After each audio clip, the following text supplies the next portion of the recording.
Alors moi j'ai traité deux sujets très brefs. Comment pourrait être organisé le dépistage et quels sont les 3 pièges que le pédiatre doit éviter. Alors le dépistage, 2 sortes de dépistage. Dépistage de masse, c'est ce qui est réalisé actuellement. Ensuite un dépistage ciblé. Pour le dépistage de masse d'abord, merci à tous ceux qui les réalisent parce que moi je passe mon temps à voir des enfants qui sont sauvés par les gens qui organisent le dépistage, par les orthoptistes, par les enseignants aussi, et puis les dépistages systématiques qui sont faits à l'école, ça sauve plein d'enfants. La question c'est, est-ce qu'on peut faire encore mieux? Alors, dépistage de masse, il y a la question des âges, les tests, est-ce qu'on fait intervenir les parents, et l'efficacité. D'abord proposer des tests. Je ne sais pas si vous voyez des dessins là, vous savez ce que c'est ce dessin? Si vous avez de grosses lunettes, enlevez vos lunettes et dites-moi si vous voyez. Bien piquer les lunettes du voisin. En fait, il n'y a que les enfants qui voient mal. Si vous plissez les yeux, vous allez voir c'est un chat. Il n'y a que les enfants qui voient mal qui voient ça. Mais le problème de ça, c'est que je ne peux pas l'évaluer. Moi, ce qui m'intéresserait, c'est d'être dans une école, une PMI. On fait passer 100 enfants de près devant ça. Et est-ce que tous ceux qui voient ça voient très mal? À mon cabinet, c'est pas vrai. Il y en a qui voient super bien et qui voient quand même que c'est un chat tout de suite. Mais la plupart quand même qui voient directement que c'est un chat voient très mal. Et vous voyez ce test-là? On voit très bien qu'il y a un cœur et un rond. Je ne sais pas si vous voyez d'ici. Vous allez le voir sur la diapo. Donc sans lunettes, on voit qu'il y a un cœur et un rond. Avec des lunettes polarisantes, il y a un œil. L'œil droit voit le rond. L'œil gauche voit le cœur. Si un enfant ne voit qu'un des deux dessins, c'est qu'il neutralise. Alors c'est pas tout à fait aussi bien que le biprime de Grassis, mais c'est super facile à utiliser, même par des parents. La question qu'on peut se poser, c'est est-ce qu'on donne un kit aux parents? Donc ça, c'était dépistage de masse. Ensuite, dépistage ciblé. D'abord, on pourrait donner des conseils bien précis aux gens qui ont des strabismes, qui ont une forte amétropie, une forte anisommétropie.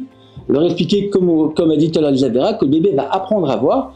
Et il y a des choses à faire pour qu'il apprenne mieux. S'il a une chambre où tout est pastel, très clair, il n'y a rien de contraste à regarder, le cerveau va avoir du mal à apprendre à voir, à aligner les yeux pour fusionner les images. Moi, dans ma famille, je leur conseille, quand ils ont fait une chambre comme ça, de mettre une grande feuille A3 noire sur un mur. C'est déjà ça. À mon avis, tout le monde n'est pas d'accord sur ça, mais quand quelqu'un a un strabisme, il y a 3 cas de strabisme dans la famille, ils sont tous plus 5, plus 6, est-ce que c'est raisonnable qu'il ait 4 mois, 6 mois, 1 an? Non, ça a 2 mois. Parce qu'en fait, le bébé va aligner les yeux, à l'âge de 4 mois, il faut que ce soit quasiment aligné et stable, avec très rarement un strabisme, et à 6 mois, pas de strabisme du tout. Quel est l'intérêt d'attendre qu'il ait 4 mois ou 6 mois pour corriger s'il a besoin de plus 5, plus 6? À une époque, il y a quelques temps, je voyais régulièrement, 1 fois par an, des enfants qu'on croyait autistes. En fait, il leur manquait un plus 8, et donc ils ne répondaient pas au sourire, mais on met plus 8, il apprend à sourire parce qu'il apprend à voir. L'idéal, à mon avis, ce serait carrément d'examiner tous les bébés à 2 mois, mais on ne peut pas le faire. Mais c'est ce que je fais dans ma famille. J'examine tous les bébés à 2 mois. Quand il y en a un qui est moins 7 d'un côté, c'est mieux qu'il soit corrigé à 2 mois, plutôt que d'attendre qu'il ait 6 mois ou 1 an.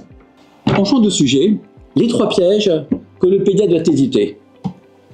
Premier piège, donc je viens de vous le dire, examen ophtalmo inutile à 1 an, même si l'ophtalmo vous l'a dit, même si les pédiatres l'ont dit, je dis pas, examen à 2 mois, quoi qu'on vous dise, on se trompe, les parents voient qu'il y a un strabisme intermittent, l'ophtalmo l'a examiné, il n'y a pas de strabisme. Eh ben non, c'est pas comme ça que ça marche.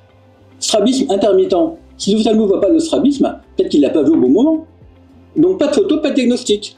Donc tous ces enfants-là qui viennent pour un strabisme intermittent vu par les parents, je vais leur expliquer le truc, l'épicanthus, c'est la grande majorité, c'est un épicanthus. La photo du bas, c'est un trucage. Vous voyez, c'est juste pour expliquer aux parents. On a truqué, on a gommé l'épicanthus, comme ça les rassure.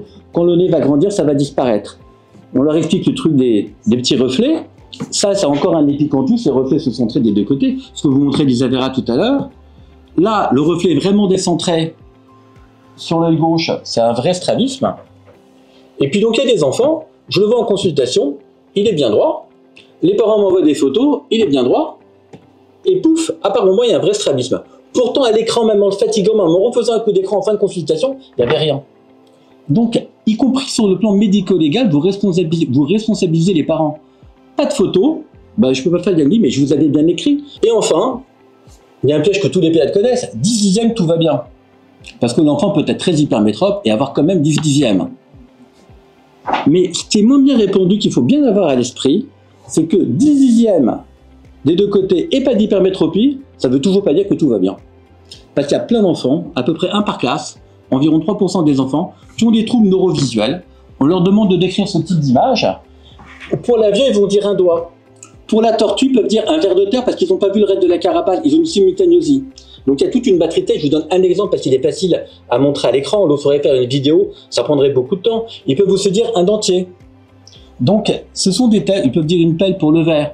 Donc ce sont des tests, il y a une batterie de tests pour savoir s'il y a des troubles neurovisuels. Un enfant en échec scolaire, il a 10e, il n'est pas hypermétrope, il a ses lunettes qui le corrigent. Il faut quand même penser qu'il peut y avoir des troubles neurovisuels et surtout pas me les adresser parce que j'ai arrêté. Voilà, donc vraiment les troubles neurovisuels, ils sauvaient ces pensées-là. La rééducation neurovisuelle faite par des gens spécialisés pour ça, ça conduit très souvent à des résultats spectaculaires.